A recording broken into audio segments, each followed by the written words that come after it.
Francis William Lauderdale Adams. A story for the Irish delegates in Australia.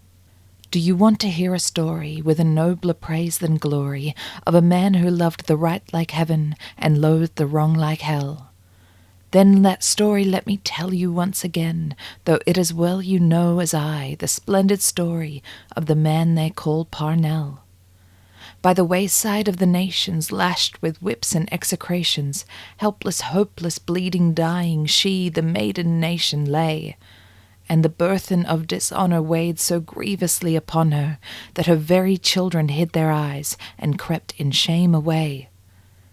And there as she was lying, helpless, hopeless, bleeding, dying, all her high-born foes came round her, fleering, jeering, as they said, "What is freedom fought and won for? She is dead, she's down and done for," and her weeping children shuddered as they crouched and whispered, "Dead." Then suddenly upstarting, all that throng before him parting, see a man with firm step breaking through that central knot that gives, and as by some dear lost sister he knelt down and softly kissed her. And he raised his pale, proud face and cried, "She is not dead, she lives."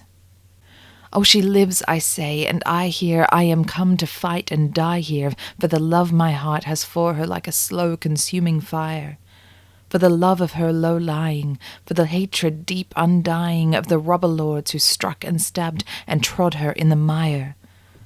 Then upon that cry bewildering, some of them her hapless children, in their hearts there leaped up hope like light when night gives birth to day, and as mocks and threats defied him, one by one they came beside him, till they stood, a band of heroes, sombre, desperate, at bay.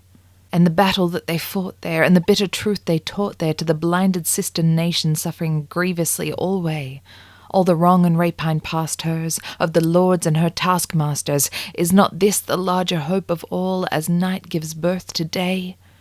For the lords and liars are quaking at the people's stern awaking from their slumber of the ages, and the people slowly rise, and with hands locked tight together, one in heart and soul forever, watch the sun of light and liberty leap up into the skies.